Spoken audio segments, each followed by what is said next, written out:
예, 예, 우리 성도 여러분들 한 주간도 주님 은혜 가운데 평안하셨습니까? 예, 별로 평안을 안 하신 것 같은 표정이세요.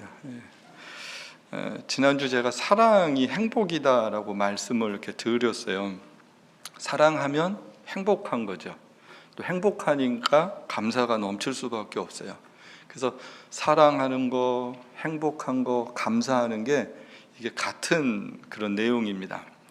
그래서 우리 마음에 사랑이 있는 것만큼 행복하고 감사한 거예요. 그렇죠?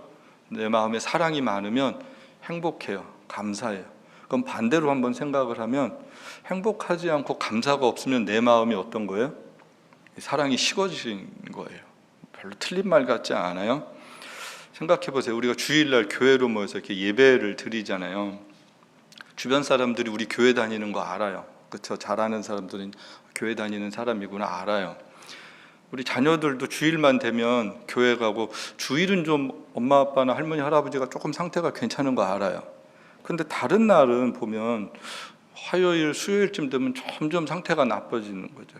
원망도 하고 남 욕도 하고 짜증도 내고 막 불평도 하고 이런다. 그러면 우리는 일주일에 한 번만 그리스도인으로 사는 거고요. 그렇게 살면 어떨까요? 전도가 안 되죠. 신앙교육이 잘 안 된다라는 거예요. 그렇게 살면 그리스도인의 삶이 잘 나타나지 않는 삶입니다. 그래서 감사와 행복, 기쁨의 표현, 이런 것들은 굉장히 중요한 내용입니다. 그냥 아무 의미 없는 게 아니라 그 일주일에 한 달에 1년에 한 번 감사주일만 막 감사를 많이 생각하는 게 아니라 일상의 감사는 굉장히 중요하다라는 거예요. 그럼 우리 삶의 이 사랑, 또 행복, 감사는 이게 언제 어떻게 시작되었을까? 이제 그런 이해들이 있어야 되는 거예요. 감사의 시작은 언제냐면요, 선하신 하나님의 창조에서부터 시작이 됩니다. 그렇죠. 하나님이 이 세상을 어떻게 만드셨어요? 아름답게 창조하셨잖아요. 하나님이 창조하신 다음에 늘 하신 말씀이 뭐예요? 보시기에 심히 좋았다예요. 굉장히 좋았다. 근데 하나님 기준으로 좋은 거예요? 우리 기준으로 좋은 게 아니란 말이에요. 하나님이 보셔서 좋았다라는 거예요. 그러니까 전능하신 하나님, 가장 선하신 하나님이 최상의 것을 만들어서 하나님의 형상인 우리를 그 최상의 장소에서 살게 하셨다라는 거예요. 그러면 이 인간이 탁 지음받고, 야, 되게 힘든데 하나님이 날 지어놓으셔서, 이러질 않았잖아요. 너무 좋은 거잖아요. 그러니까 행복의 시작은 어디서부터라고요? 하나님의 창조에서부터예요. 기쁨, 감사, 거기서부터 시작입니다. 세상은 달라요. 좋은 거 다르고 감사한 기준이 다 달라요. 그래서 여러분 어떠세요? 누가 같이 밥 먹으러 가자 그러면 5명이서 한 식당 정하기 진짜 힘들죠. 둘이서만 해도 뭐 드실래요? 뭐 먹으러 갈까요? 그러면 몰라요. 다 취향마다 다르세요. 또 식당 가서도 뭐 먹을까요? 그러면 우리는 늘 메뉴가 하나 있어요. 아무거나. 그래서 식당 주인들한테 꼭 해주고 싶은 얘기가 있어요. 메뉴를 하나 정하면 돼요. 아무거나. 그거 주면 돼요. 아무거나. 뭐예요? 우린 개인마다 다 달라요. 이 세상은 감사의 기준, 행복의 기준 다 달라요. 그런데 하나님이 우리에게 주신 기쁨, 이 감사의 모든 것은 하나님의 기준이에요. 선하신 하나님이 정말 최상의 것들을 주셔서 우리가 행복하게 살 수 있도록 하셨다라는 거죠. 그래서 그때 진정한 행복이 있었어요. 근데 우리가 아는 것처럼 어떻습니까? 그 행복과 감사가 길지 못했죠. 오래가지 못했어요. 그럼 불행이 언제부터 시작이 됐을까요? 저는 감사는 선하신 하나님의 창조면 불행은 선하신 하나님을 떠나면서부터 시작이 됩니다. 그 하나님의 좋은 것들을 떠나는 거예요. 포기한 거예요. 하나님이 떠나게 하셨어요? 인간 스스로가 포기했어요? 인간이 포기했습니다. 떠난 거예요. 왜 떠난 거예요? 뭐 때문에 그런 거예요? 그냥 내 마음대로 살고 싶은 거예요. 내가 하나님 되고 싶고 내 뜻대로 하고 싶고 내가 내 능력으로 살겠다는데 뭐 이렇게 말이 많아, 이렇게 되는 거거든요. 내가 그냥 알아서 살게요. 하나님 좀 내버려 두세요. 이렇게 된 상태가 우리의 불행의 시작이었다라는 거예요. 하나님 없는 행복을 추구했습니다. 하나님 없이도 나 잘 살 수 있을 것 같아. 그리고 잘 살고 싶어. 이렇게 되는 거예요. 그러니까 어때요? 그때부터 삶이 고달프죠. 내가 내 삶을 책임지니까 이게 얼마나 힘들겠어요. 그때부터 인간의 고단한 삶이 시작이 되었습니다. 쉽지 않았습니다. 우리말에 기가 막힌 표현이 있어요. 살기 위해 발버둥 친다라는 말 있죠. 저 살기 위해서 발버둥을 쳐. 옛날에는 발버둥 치면 뭐 좀 됐잖아요. 요즘 어떠세요? 요즘에는 발버둥 쳐도 안 되는 세상이 됐어요. 발버둥 친다고 뭐 나아지지 않고 불안한 시대를 살아요. 젊은 사람들이 이게 굉장히 공허하고 막 허탈한 거거든요. 꿈을 갖고 살 수가 없는 시대가 되는, 어떻게 보면 참 쉽지 않아요. 그나마 미국이 좀 낫죠. 전 세계 다른 젊은이들은 지금 정말로 되게 힘듭니다. 미래가 안 보이는 거거든요. 자기 10년 뒤, 20년 뒤가 안 보여요. 그러니까 어때요? 그 다음에 나타나는 현상이 결혼할 엄두가 안 나는 거예요. 결혼을 해도 뭐가 대책이 없어요. 자녀 교육이 대책이 없는 거예요. 그래서 결론을 내린 게 뭐예요? 개가 낫다. 개를 키우고 개나 사랑하고 개한테 위로받고 살겠다. 여러분, 이게요, 가만히 보면요, 우리가 진짜 뭘 사랑하고 어디에 마음을 쏟고 살아야 되는가를 잃어버렸을 때 나타나는 우리 안에 있는 공허함이 다른 많은 것들로 이렇게 나타나고 있습니다. 굉장히 어떻게 보면 안타깝고 힘든 그런 일들이에요. 불행을 줄이기 위해서 사람들이 선택한 게 뭐예요? 그래서 경쟁을 하는 거죠. 나쁜 단어가 있어요. 경쟁사회라는 말 자체가 아주 나쁜 말이에요. 그 단어를 없애버려야 돼요. 아니, 세상을 살아가면서 살아야 되는데 왜 경쟁하면서 살라고 자꾸 부추기는 거거든요. 경쟁사회. 우리가 세계 중심이다. 1등 기업, 뭐 이런 거 얘기하잖아요. 세상은 뉴스 보면 전부 다 그런 거거든요. 당신도 이렇게 될 수 있다. 사기치는 거거든요. 그런 세상으로 자꾸 우리를 끌고 가요. 근데 어떻습니까? 경쟁은 결과가 있죠. 승자가 있고 패자가 있잖아요. 이기는 사람 있고 지는 사람 있어요. 이기면 기분 좋지만 다 대부분은 지잖아요. 그러면 어때요? 기분 나빠요. 화나요. 그러니까 뭐 하고 싶은 거예요? 돌 던지고 싶은 거예요. 소리치고 싶은 거예요. 이런 갈등하는 세상이 됐습니다. 저도 궁금해서 봤어요. 왜 도대체 오징어 게임을 전 세계 사람들이 그렇게 볼까? 결론이 하나잖아요. 경쟁 사회에 대한 비평적인 메시지였습니다. 경쟁에서 진 사람들 마지막에 한번 모아갖고 마지막 한 명 뽑아서 그 사람 하나만 살아남고 뭐 상금을 어마어마해 주고 나머지는 다 죽는 거예요. 어떻게 보면 지금의 사회를 잘 표현을 해준 비참한 현실, 안타까운 현실, 속상한 현실, 이런 것들을 어떻게 보면 그렇게 표현을 해준, 이상한 것 같지만 그냥 이 시대에 대한 메시지를 던져주는 굉장히 좀 고민해야 되는 그런 내용이었습니다. 오늘 우리가 살고 있는 세상, 여러분 어떠세요? 우리의 현실입니다. 우리는 어떻게 보면 막 좋은 세상을 살고 있는 게 아니고요, 힘든 세상 속에 우리는 살고 있습니다. 힘든 삶을 살고 있어요. 그럼 하나님의 선하심은 이 세상 가운데 도대체 어떻게 나타나는 걸까? 그게 고민이죠. 믿지 않는 사람들, 젊은 그리스도인들이 굉장히 많이 질문하는 게 그거예요. 이런 말도 안 되는 세상 속에서 하나님은 도대체 뭘 하고 계실까라는 질문입니다. 하나님은 뭘 하고 계신 거예요? 하나님의 목적은 뭐예요? 하나님은요, 경쟁과 갈등으로 상처 많은 세상에서 저와 여러분을 먼저 구원하셨습니다. 여러분 믿습니까? 우리를 구원하셨어요. 그리고 그 힘든 세상에 하나님의 사람으로 우리를 다시 어떻게 한 거예요? 보내신 거예요. 남겨두신 거예요.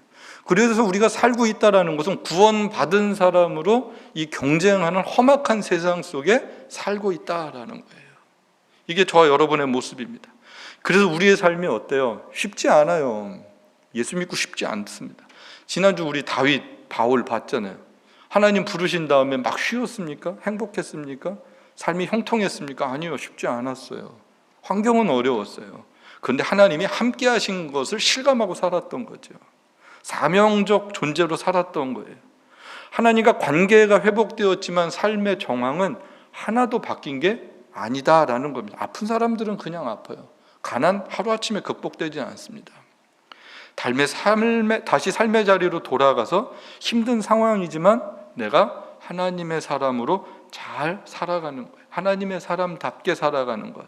하나님 우리를 그렇게 보내셨다라는 거예요. 예, 하나님은 뭐 하신다고요? 우리를 구원하셔서 우리를 다시 보내신다라는 거예요. 그럼 보냄받은 우리가 잘해야 되는데 어떻게 감사와 행복을 우리가 누리고 살아야 되는가? 어떻게 하면 되나? 예, 우리의 구원을 기억해야 합니다. 매일매일 이 구원을 기억해야 돼요. 이 구원을 잊어서는 안 돼요. 하나님의 자녀가 될 수 없었던 우리를 하나님이 구원하셨다라는 것을 절대 잊어버리면 안 되는 거예요. 그러니까 나 같은 죄인이 감히 뭐가 됐다고요? 하나님의 거룩한 자녀가 된 거예요. 여러분, 기적이죠. 여러분, 다른 기적을 딴 데서 찾지 마시라고. 우리가 예수 믿고 하나님의 자녀가 된 것보다 더 큰 놀라운 기적이 없단 말이에요. 진짜로 그런 거예요. 우리가 하나님의 자녀가 됐어요. 그래서 바울은요, 늘 자신의 그런 삶을 잊지 않았어요. 그래서 바울이 고백하는 게 뭐예요? 나는 죄인 중에 괴수라고 고백을 하죠. 내가 죄인 중에 괴수래요. 죄인인 내가 구원받은 것을 잊지 않고 사는 거예요. 뿐만 아니라 이런 고백을 하는 거예요. 오라, 나는 공고한 사람이로다. 이 사망의 법에서 누가 나를 구원하랴? 공고하대요. 구원받은 이후에도 내가 곤고한 삶을 살고 있음을 기억하는 거예요. 아, 쉽지 않다라는 거예요. 우리 주 예수께 감사하노니, 그러면서 예수님을 바라보잖아요. 예수 안에 있는 성령의 생명의 법이 죄와 사망의 법에서 나를 해방했다. 그 구원의 기쁨으로 한날 한날을 살아갔습니다. 이 얘기는 바꿔 말하면 나는 구원을 받았지만 죽을 때까지 의롭지 않습니다라는 고백입니다. 나는 의롭게 살 수 있는 사람이 아닙니다. 나의 의로움으로 천국 가는 게 아닙니다라는 얘기입니다. 예수 그리스도의 십자가의 대속적 죽음과 그 은혜가 아니면 나는 하나님의 자녀가 될 수 없습니다라는 그런 고백이었습니다. 예, 이 고백을 늘 잊지 않고 살아야 됩니다. 우리가 구원 이후에도 힘든 게 뭐예요? 저 여러분 예수님을 믿으면서 힘든 게 뭐예요? 우리의 죄성이잖아요. 우리 안에 있는 끊임없는 본성, 이것이 늘 우리를 힘들게 하잖아요. 근데 이 싸움은 언제까지 있는 거예요? 주님 만날 때까지 있는 거예요. 그래서 우리의 죽음이 유익이다라고 신앙 고백을 하는 거예요. 그때가 되면 이 땅에서의 곤고함들이 다 내려놓아지는 순간이란 말이에요. 그럼에도 우리가 이 땅에 살면서 죄의 본성이 있음에도 감사할 수 있는 거는 우리 안에 뭐가 있어요? 그리스도가 있고 성령님이 계셔서 그리스도의 십자가를 의지해서 회개할 수 있고 늘 하나님과의 관계가 회복될 수 있다는 게 감사입니다. 그게 놀라운 은혜입니다. 이 참회의 기도, 우리 교회 예배 가운데, 우리 예배 저는 굉장히 너무너무 좋아하거든요. 우리 교회 예배가 사실은 정말 예배 폼으로는 제가 볼 땐 최고예요. 최고. 왕이신 나의 하나님으로부터 시작해서 참회의 기도 시간, 여러분 그 순서 하나하나에 하나님이 주시는 은혜와 예배 예전이 다 들어있는 거예요. 그 참회의 기도 시간, 여러분 그 참회의 기도 시간 짧은 1, 2분 시간이지만 그 시간이 얼마나 소중해요. 그 시간이 없다고 한번 생각을 해보세요. 누가 감히 하나님 앞에 이렇게 뻔뻔하게 나갈 수 있겠어요? 없어요. 그 참회의 기도 시간 자체가 은혜입니다. 그 은혜를 우리가 누리는 거예요. 아, 하나님 용서해 주시는 거 아는 거예요. 힘 주셔서 내가 다시 새롭게 살기를 소망하는 마음이 거기 담겨 있는 거예요. 우리가 진짜 믿는 게 뭐예요? 그럼에도 불구하고 하나님의 구원이 변함이 없다라는 것입니다. 우리의 연약함에도 불구하고, 우리의 죄성이 아직도 남아있음에도 불구하고 하나님의 우리를 향한 사랑에는 변함이 없다라는 거죠. 그걸 기억하니까 그런 존재론적인 감사를 늘 하는 거예요. 매주일 우리가 그런 구원받은 하나님의 백성들이 모여서 지금 예배를 하는 거잖아요. 그 은혜를 같이 찬양하는 거잖아요. 그래서 주일의 예배는요, 그런 하나님의 구원, 하나님의 은혜에 대한 감사입니다. 여러분 에베소서 1장에 보면 삼위일체 하나님의 구원이 나오잖아요. 성부 하나님께서 우리의 길이 되시고, 예정하시고 길이 되시고, 우리 선택하셨고, 성자 예수님께서 우리의 구원의 길이 되시고, 십자가를 통하여서 성령님이 그 십자가 앞으로 인도하신다고 그랬잖아요. 그러면서 그 성부, 성자, 성령 하나님의 구원 다음에 반복적으로 나오는 내용이 있습니다. 뭐냐 하면 에베소서 1장 6절이 그거예요. 그가 사랑하시는 자 안에서 우리에게 거저 주시는 바 그 은혜의 영광을 찬송하게 하려는 것이니, 1장 12절이래요. 그리스도 안에 전부터 바라던 그의 영광이 찬송이 되게 하려 하십니다. 우리 기업의 보증대사 그 얹으신 것을 성량하시고 그 영광을 찬송하게 하려 하십니다. 세 번 다 반복해서 나오는 게 뭐예요? 찬송하게 하려 하십니다. 예배하게 하려 하십니다. 하나님의 구원하신 다음에 구원받은 하나님의 백성들은 뭐하고 사는 거예요? 예배하고 사는 거예요. 예배하고. 이게 하나님께서 우리를 부르셨습니다. 예, 전 여러분 늘 이 주일의 예배 이렇게 오프라인으로 드리시는 분들도 잘하시는 거고요. 온라인으로 예배를 드리시는 분들도 흐트러짐 없는 하나님을 향한 예배를 잘 올려드릴 수 있게 되길 축복합니다. 하나님 앞에서 드리는 예배임을 잊지 말아야 돼요. 그분이 받으시는, 그 거룩하시고 전능하신 사랑이 많으신 우리를 용서하시는 그 하나님과 내가 지금 예배로 관계를 맺고 있다는 것을 잊어서는 안 된다는 거죠. 그때 하나님이 은혜를 주세요. 회복의 은혜를 주시는 거예요. 그래서 예배를 잘 드리면요, 감사가 다시 회복이 되고요, 행복이 넘치는 거거든요.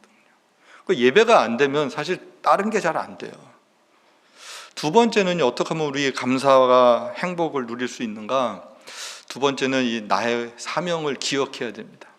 우리에게 하나님이 어떤 사명을 주셨는지를 잘 기억해야 돼요. 구원받은 이후 우리 모두에게 사명이 있죠. 사명 없는 사람 아무도 없습니다. 사명 그러면 또 너무 부담스러워하세요. 사명, 목사님, 선교사님, 장로님 이런 분들이 사명 있지. 그러지 않고요, 존재하는 모든 것은 사명이 있죠. 여러분, 무의미한 거 있어요? 무가치한 거 있어요? 아무것도 없어요. 만든 목적이 있고요, 만든 사람이 있어요. 그 용도가 다 있단 말이에요. 예를 들어서 지금 피아노가 있잖아요. 어느 날 갑자기 피아노가 여기 딱 와서 있는 거예요? 아니죠. 피아노 악기를 만든 사람이 있잖아요. 우리 교회 찬양하려고 음악에 맞춰서, 선율에 맞춰서 찬양하려고 피아노를 치잖아요. 그런데 어떤 사람들은 믿음이 있는 거예요. 우연히 피아노가 있고 우연히 반주자가 있어서 9시 반만 되면 누가 나타나서 피아노를 치는 거예요. 그걸 믿는 믿음은 정말 놀라운 믿음이죠. 그 믿음은 놀라운 거예요. 여러분, 우리는 어떻게 생각하는가? 하나님이 지으셨어요. 모든 것이 존재하는 것은 목적이 있어요. 계획이 있어요. 그렇다면 하나님의 백성들을 향한 하나님의 계획과 목적이 있다라는 거예요. 여러분이 지금 무슨 일을 하시든지 어디에 계시든지 우리에게 사명이 있다라고 믿는 거예요. 아무 목적 없이 하나님이 우리를 지으시지 않았어요. 아무 목적 없이 우리를 지금 이 땅에 남겨두시지 않았어요. 살아있는 모든 하나님의 백성들은요, 사명이 있습니다. 목적이 있습니다. 이유가 있는 거예요. 거룩한 목적이 있는 거예요. 특별히 교회 공동체 안에서도 에베소서에 보면 목적과 사명이 다 다른 것을 말씀하고 있어요. 11절 12절은 이래요. 그가 어떤 사람은 사도로, 어떤 사람은 선지자로, 어떤 사람은 복음 전하는 자로, 어떤 사람은 목사와 교사로 삼으셨으니 이는 성도를 온전케 하며 봉사의 일을 하게 하며 그리스도의 몸을 세우려 하심이라. 예, 여러분, 에베소서 교회에 많은 사람들이 있었습니다. 지난주 말씀드렸잖아요. 다양한 사람들, 신분도 다양하고 나이도 다양하고 출신 성분도 다양한 고향이 다른 사람들이 모여서 하나님의 교회를 이루고 하나님 나라를 위해서 사명을 하는데 다양한 직분들이 있었다라는 것을 가르쳐주고 있습니다. 부르심이 달랐다라는 거예요. 근데 중요한 원리가 뭐예요? 저기 높은 사람 있어요? 높은 사람 아무도 없어요. 왜요? 누가 지명하여서 불러서 세웠어요? 하나님이 이렇게 딱 임무를 주신 거예요. 높낮이가 아니란 말입니다. 교회의 직분은 절대 높낮이가 아니에요. 사명을 따라서 주어진 일을 감당하는 거예요. 그러면 교만할 수가 없죠. 자랑을 할 수도 없죠. 목적은 뭐예요? 여기 마지막에 보면 그렇게 있어요. 한번 같이 읽어보실까요? 밑줄 친데 성도를 온전케 하며 봉사의 일을 하게 하며 그리스도의 몸을 세우려 하심이라. 교회로 부르셔서 사명을 주시고 직분을 주신 목적은 하나입니다. 성도를 온전케 하며 봉사의 일을 하게 하며 그리스도의 몸을 세우려 합니다.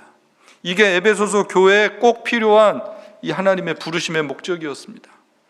여러분, 이 목적을 교회는요 늘 기억해야 되는 거예요. 그럼 교회가 건강해져요. 그리스도의 몸을 세우려 합니다. 그러면 교회를 향해서는 이렇게 불렀어요. 그럼 세상을 향해서는 어떤 부르심이 있을까요? 예, 교회, 나, 세상, 이 관계도 잘 이해를 해야 되죠. 아까 말씀드린 것처럼 하나님은 세상에서 우리를 어떻게 하셨다고요? 부르셨어요. 구원하셨어요. 교회로 모으셨어요. 교회에서 지금처럼 훈련받게 하셨어요. 봉사일을 하게 하시고 주님의 몸된 교회를 함께 이루는 거예요. 그렇게 해서 훈련을 잘 받아요. 그리고 세상 속에 보냄을 받아서 하나님의 사람으로 살아가는 거예요. 그게 우리의 목적입니다. 우리의 존재의 사명이기도 합니다. 부름받고 성숙하게 자라서 세상 속의 그리스도인이 되는 것, 이게 하나님이 우리를 부르신 목적이죠. 여러분, 한번 기억해 보세요. 우리가 구원받고 예수님 잘 믿으면서 언제 참 행복했나? 두말할 것 없이요, 주님의 몸된 교회에서 은혜 가운데 살 때, 사명 따라서 살 때가 제일 행복했습니다. 많은 분들이 그래요. 그때가 좋았는데. 그럼요, 다시 하면 돼요. 좋았을 때로 돌아가면 되는 거예요. 다 좋았을 때를 기억하고 그때를 돌아가면 되는 거예요. 뭐 복잡하게 생각할 거 하나 없어요. 그때를 하면 되는 거예요. 그때의 삶을 가면 되는 거예요. 다시 예배하고 기도하고 찬송하고 협력하고 위로하고 봉사하고 사명 감당하고 세상 속에 그리스도인으로 살고, 그러면 다시 뭐가 회복되나? 행복이 회복됩니다. 감사가 회복됩니다. 그래서 구원받은 이후에 참 우리가 이제부터 어린아이가 되지 말고 사람의 속임수 간사한 유혹에 빠져서 온갖 교훈의 풍조에 밀려 요동치 않게 한다. 그렇습니다. 하나님은요, 우리가 온전하게 자라서 이제는 건강한 사람이 되길 원하세요. 옛사람의 모습, 어린아이처럼 왔다 갔다 하는 모습, 사람 말 듣고 흔들리는 모습, 나 시험 들어서 상처받았어, 그것 때문에 낙심하고 좌절하고 절망하는 그런 옛날 모습, 어린아이의 모습, 또 이상한 뉴스를 듣고 영혼이 흔들리고 막 기독교 진리가 그런 수준이 아닌 흔들리지 않는 모습, 성숙한 모습을 하나님이 우리에게 원하시죠. 애들은 어때요? 뭐가 옳고 그름인지 잘 모르잖아요. 기준이 없잖아요. 성인아이라는 단어가 있습니다. 몸은 커요. 나이도 들었어요. 근데 생각이나 하는 행동이 어린아이 같을 때 우리가 성인아이 그래요. 성인아이. 여러분, 신앙도 그럴 수 있습니다. 신앙도 성인아이 같을 수 있습니다. 여러분, 영적으로 여러분의 나이에 맞는 아름다운 믿음의 삶들을 살 수 있게 되길 축복합니다. 성숙한 거 좋잖아요. 성숙이라는 단어 멋있잖아요. 예, 그렇게 살 수 있어야 되죠. 그러면서 22절에서 마지막 24절에서는 이런 말씀을 줘요. 우리가 그러면 성숙하게 자라기 위해서는 어떻게 해야 되는가라는 말씀이에요. 같이 한번 보실까요? 너희는 유혹의 욕심을 따라 썩어져가는 구습을 따르는 옛사람을 벗어버리고 오직 너희의 심령이 새롭게 되어 하나님을 따라 의와 진리의 거룩함으로 지으심을 받은 새 사람을 입으라. 예, 멋있는 말씀이죠. 옛사람을 벗어버리고 심령이 새롭게 되어 새 사람을 입으라. 이 말씀을 이렇게 보고 묵상하면서 아멘, 그러면 새 사람 될까? 이런 마음이 들었어요. 여러분 한번 해보세요. 새 사람을 입으십시오. 그럴 때 여러분 아멘 해보세요. 새 사람을 입으십시오. 예, 그 아멘이 이제 우리의 삶을 끌고 가야 되는 거예요. 아멘 했다고 해서 당장 새 사람 되세요?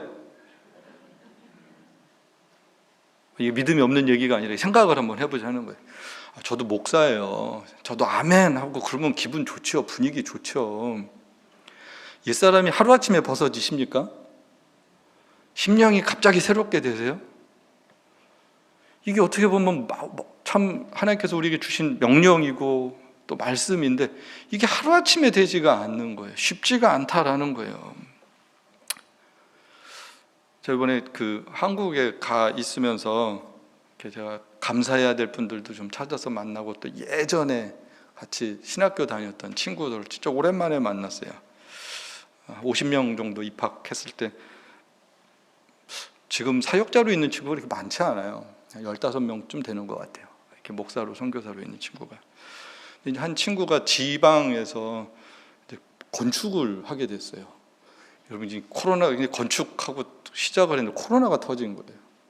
그 친구가 지방에서 지하실에서 거의 20년 넘게 목회를 했거든요. 힘들게 가보니까 그냥 비가 오는 날 갔는데 그냥 더운데 교회를 갔는데 더 덥고 더 끈끈한 거예요. 지하실에서 그 눅눅한 거 아시죠? 곰팡이 냄새 나고 막. 그 건축한다 그래서 너무 잘 됐다 축하한다 그러고 이제 예배당 짓는 데를 같이 가서 보고 너무 감사했어요. 그 자체가 이럴 때 교인도 못 모이고 헌금도 잘못, 한국교회 정말 어려웠거든요. 그 다음에 또 친구들을 같이 만나고 이제 교제하고 기도하고 식사하는데 갑자기 한 친구가 그러는 거예요. 그 건축하는 친구랑 저랑 이쪽에 앉았는데 이렇게 보더니 너희들을 보니까 하나님이 살아계신 건 맞는 것 같아 그러는 거예요. 그래서 뭔 소린가 그랬더니 니들을 보면 진짜 하나님 살아계신 건 맞아. 그래서 칭찬이야 욕이야 그랬어요. 제가 그랬더니 그리고 가만히 생각을 해봤어요. 옛날 얘기들 이제 막 하는 거죠. 21~22살 때 만났던 친구니까. 신학교는 두 부류가 있어요. 본인이 은혜 받아서 온 사람, 부모님이 은혜 받아서 끌려온 사람. 근데 본인이 은혜 받아서 온 분들은 괜찮아요. 근데 부모님이 은혜 받아서 끌려간 사람들은 힘들어요. 저랑 그 친구는 후자였어요. 권사님 아들이었는데 맨날 밤새 기도하면서 우리 아들 목사 돼야 된다고. 그래서 이제 신학교 끌려갔던 친구예요. 그 친구는 진짜 그럴 마음이 전혀 없고 오히려 특별한 은사가 있어서 그 당시에 개그 콘테스트 나가서 1등인가 2등 했던 친구예요. 그랬던 친구를 신학교에 붙잡아 놓으니 얘가 제정신이겠어요. 너무너무 힘들죠. 저도 뭐 그렇게 크게 다르지 않았거든요. 그래서 특별히 이제 헬라어 히브리어 시간이 참 힘들어요. 그 시간에 이제 학교를 나와서 딴 데 가면 꼭 그 친구가 같이 있었어요. 같이 그냥 그렇게 살고, 야, 우리 어떻게 해야 되냐 그러다가 참 오랜만에 만나서 예배당을 짓고 있고 목사가 돼서 이렇게 만나고 그러니까 다른 애들이 보면 그게 참 놀라운 거죠. 맨날 기도하고 찬송 부르고 성경 보았던 친구들이 저 맨날 이상한 데 가고 맨날 당구장에서 나오고 그랬던 애들이 목사가 돼서 같이 앉아 있으니까 하나님 살아계시다고. 그래서 제가 감사한데 불편했어요. 그러고 나서 얼마 안 있다가 선교사님들을 이제 만나야 될 일이 있어서 선교사님들이랑 어느 식당에서 만났어요. 근데 제가 청소년 때 지도했던 학생이 일본에서 잘 배우고 식당을 낸 거예요. 그래서 그 소식을 듣고 격려를 해주러 가야 되겠다. 그래서 그냥 갔어요. 가서 이제 만나고 또 그 친구랑도 옛날 얘기도 하고 어떻게 이런 과정이 됐는지 또 믿음의 이야기도 하고 막 그랬어요. 그러고 나오는데 다른 분들이랑 같이 있는데 그 친구가 또 똑같은 말을 하는 거예요. 목사님, 하나님 살아계신 것 같아요. 왜 그랬더니 불같은 전도사님이 이렇게 온화한 목사님이 되셔서 자기가 깜짝 놀랐대. 다시 불이 튀어나올 뻔했죠. 여러분들은 동의를 크게 안 하실 수도 있어요. 근데 제가 그때 되게 많은 고민을 했어요. 며칠을 제가 잠을 잘 못 잤어요. 그 말을 듣고. 그래서 제가 그땐 그랬어요. 그냥 수술하고 몸이 아파서 그냥 기운이 없어서 그래 그냥 그러고 말았어요. 근데 제가 무슨 생각이 들었냐면 20, 30년 만에 만나는 사람들이거든요. 도대체 내가 그때 어땠을까가 너무 궁금한 거예요. 저 소리들을 도대체 저 인간들은 왜 할까? 오랜만에 봐서. 근데 제가 이렇게 저를 돌아보니까 그 이후에 제가 무슨 새 사람이 되려고 크게 노력을 한 적이 별로 없어요. 뭐 심령을 새롭게 하려고 막 부단히 애쓴 적도 없고요. 뭐 새 사람 되려고 금식 기도한 적은 단 한 번도 없습니다. 그런데 그들이 볼 때 30년 전에 저랑 지금은 좀 달랐나 봐요. 그게 뭘까? 제가 그걸 알았어요.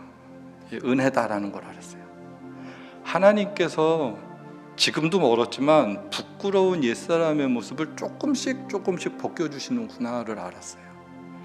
하나님께서 말씀을 통해서 조금씩 제 생각과 삶에 변화를 주시는구나를 알았어요.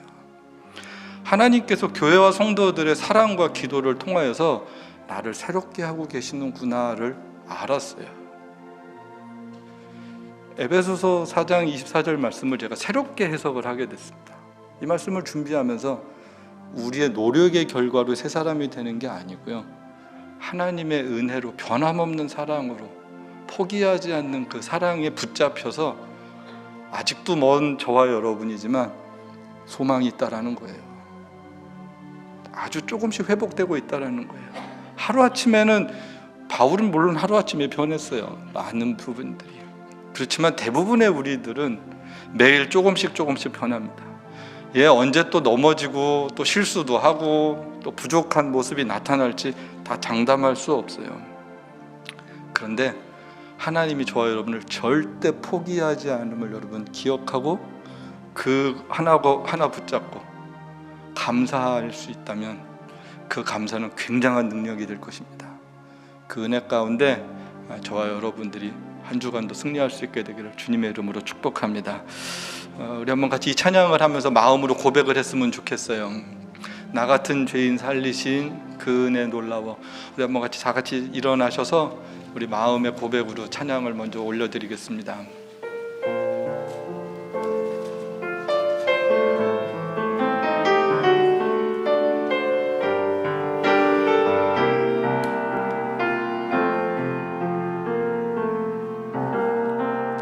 나 같은 죄인 살리신 주 은혜 놀라워. 잃었던 생명 찾았고 광명을 얻어내. 큰 죄악에서 건지신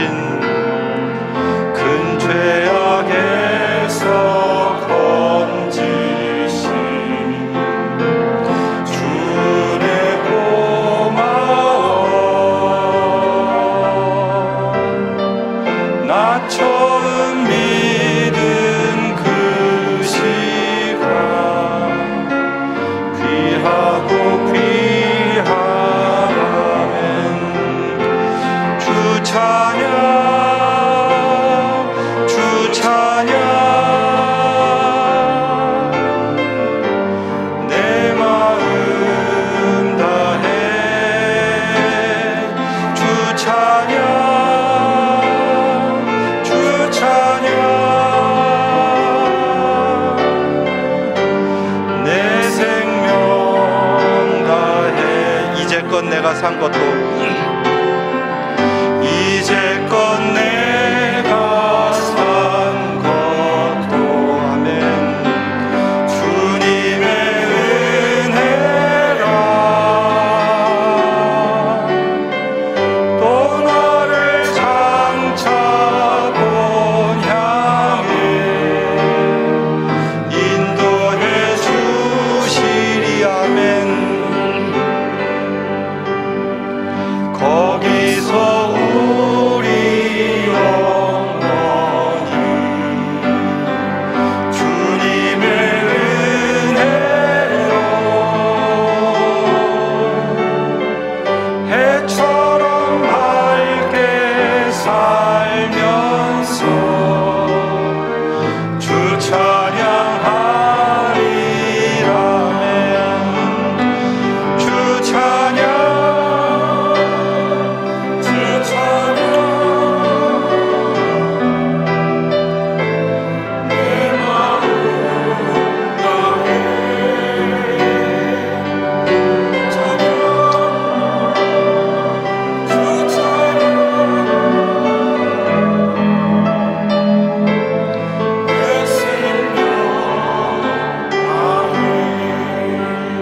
우리 한번 하나님, 날 구원하신 하나님, 날 포기하지 않고 사랑하시는 하나님, 지금도 나 붙잡아 주시고 천국까지 인도해 주실 그 하나님 감사합니다.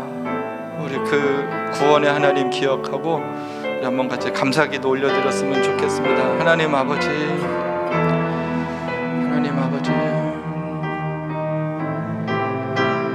하나님의 구원을 생각하며 아무 할 말이 없습니다.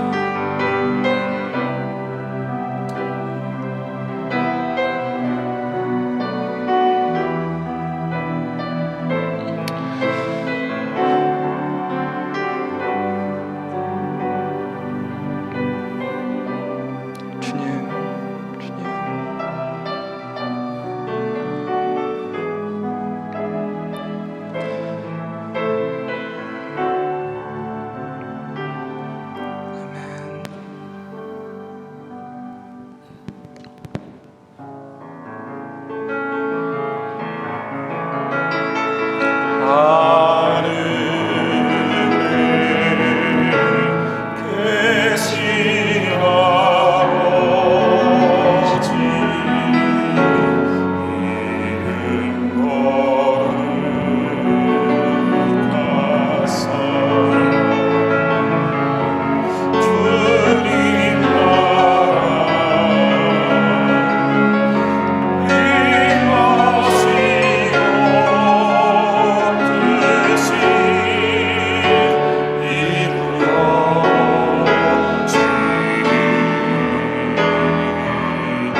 이제는 예수 그리스도의 은혜와 그 예수님을 이 땅에 보내신 하나님의 사랑과 그 하나님의 십자가 사랑으로 인도하시는 성령의 역사하심이 오늘 추수감사주일 예배를 드리며 날 구원하신 그 하나님의 은혜를 기억하고 그 구원받은 주의 백성이 사명을 따라서 감사하게 행복하게 살기를 소망하는 주의 백성들 위해 하나님의 은혜로 회복되어져야 할 이 땅의 많은 교회들 위해 북한에 감사를 모르고 살아가는 참 안타까운 그 백성들 위해 이슬람의 힌두권의 아프리카에 처절하게 살아가는 그 불쌍한 주의 백성들 위해 이제로부터 영원토록 함께 있을지어다.